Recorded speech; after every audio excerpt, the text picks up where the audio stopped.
Hi and welcome everyone to the next video in our recycle playlist. You normally see me on video. In case you're wondering why, just have a look at that time. I am not ready for video. Don't let your imagination run away with you. Don't. Anyway, what I wanted to do was carry on with this playlist, particularly with regards to the GraphQL we were looking at. So let's see. One of the issues we had. Let's just have a catch up as to where we were up to. So we managed to get a login endpoint here. You'll remember. So if I logged in with the username and password, I could get my ID, the API token, basically any other information. I mean, obviously I've logged in with the email, but I can still get the email back. So all good. But one of the issues we had was to do with the authentication. So we need to put the this middleware, if you remember. So that middleware was basically saying check if there's a bearer token. Actually, I'm thinking about this. We don't want this on register or login because at register or login we wouldn't have a bearer token anyway. So I'd have to put some kind of exception in there. Just to make the point, if I go to Lighthouse, if I enable this, if I run PHP artisan config cache and I do that, I'll get an error because now there's no bearer token. But what I'm thinking is, how would you have a bearer token? Okay, so yeah, this is kind of why maybe we're going to have to change this after spending all this time on the login. It's to do with this. You can create or destroy a session with mutations instead of separate API points, which we don't have at the minute. But it says this only works when Lighthouse's guard uses a session driver. Now, the thing is, I don't think we're using the session driver because we're using the API token. So, yeah, I don't think we can do what we're doing, which is the login and register endpoints within GraphQL. I think what we're going to have to do is use them as normal API endpoints, and then anything that needs to be authenticated, we stick inside, or we can use inside GraphQL. Obviously, login and register, by definition, you're not authenticated, so we'll have to treat them as separate endpoints. So that's what we're going to do in this video. So let's just very quickly create the endpoints. This shouldn't take long actually. So let's see if we can do this. So PHP artisan make. Let's see. Is there an API I can make controller?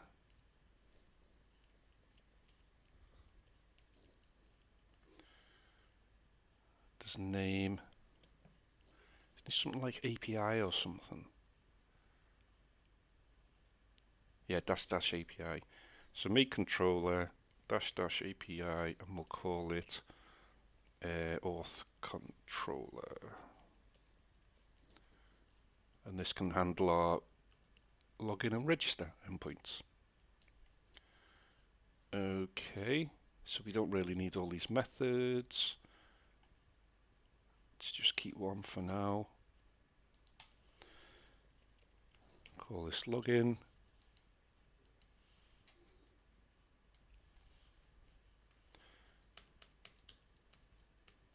And we'll call this register.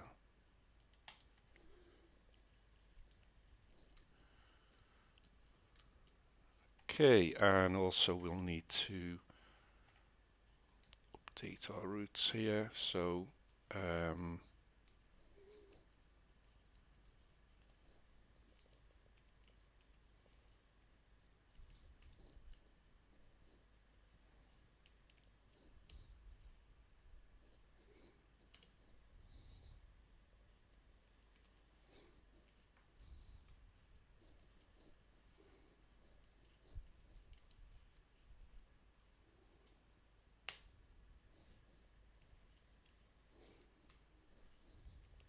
Okay.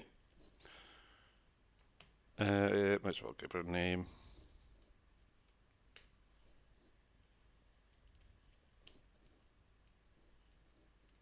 Cool. Let's do the same for register.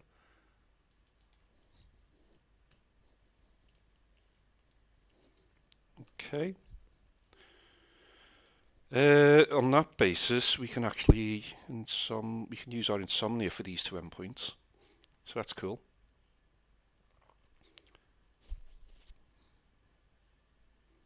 Bring that across. So let's create a new folder. We'll call this recycle, and then we'll add a request, which is get http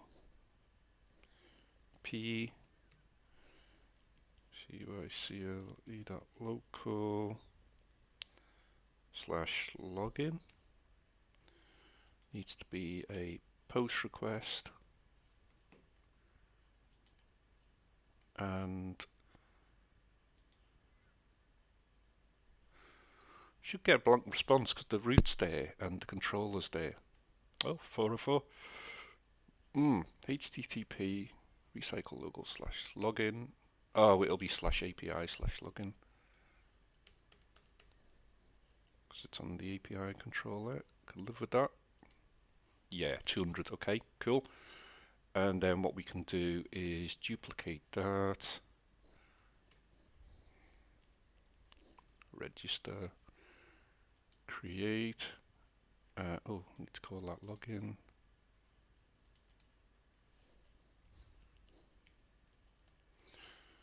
And register. Again, should just work. Oh, yeah, 200. Okay, cool. So we've got our two endpoints. We can close this out. And in here, we're kind of just doing what we did in the GraphQL stuff here, which we created mutations for, did we? Login and register, yeah. So login. So what we can do is basically copy that. So this is the login one. We can go to auth controller, paste that. Oh, I'll have to just insert these. App model as user.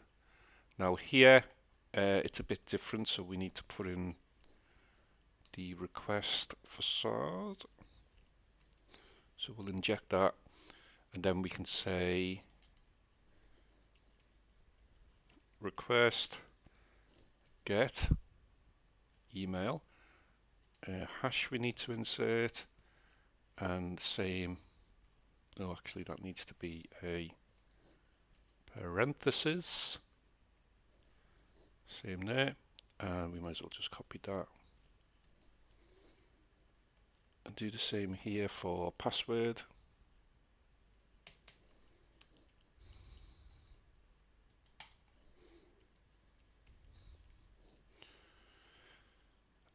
Insert that. Yeah. Save. Okay. That's pretty much the login method. In fact, we can try that. So let's go to login.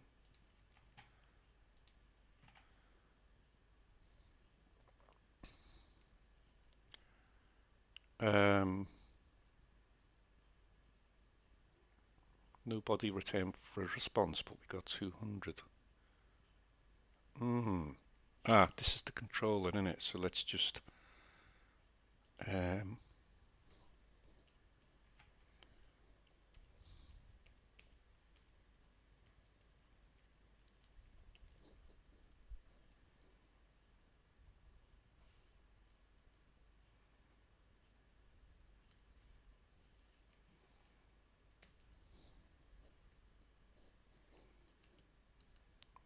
401 unauthenticated.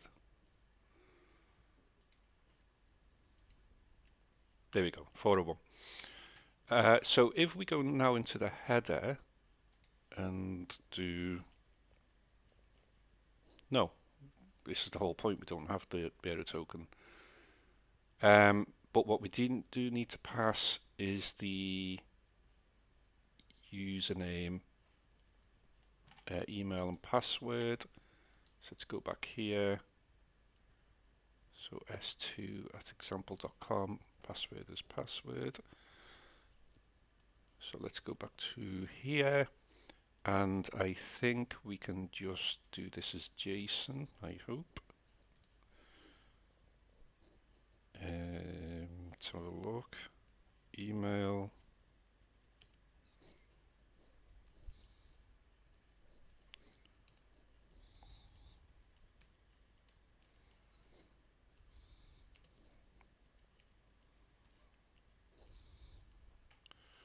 Password, and excellent, yeah. So there's our login. So this now sits outside of our GraphQL environment, which means it doesn't have to be authenticated by the GraphQL guards or whatever we put in place. So that's cool. Let's just do the same for register. So let's just copy that. Let's go to JSON, email. Now I think we had name in this one as well.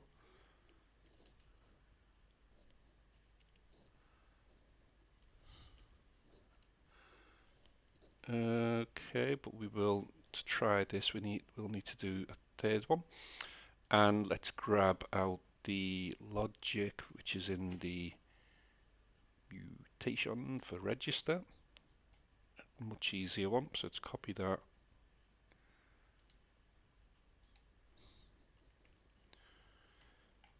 User create, and it's these args name, args email. So we need to change that to request get name and request get email. Request get email, and obviously request get password.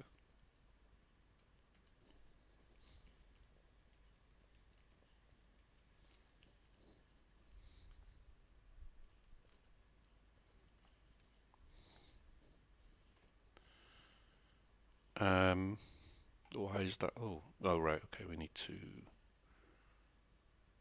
copy that. Excellent. Let's see if we can register with that.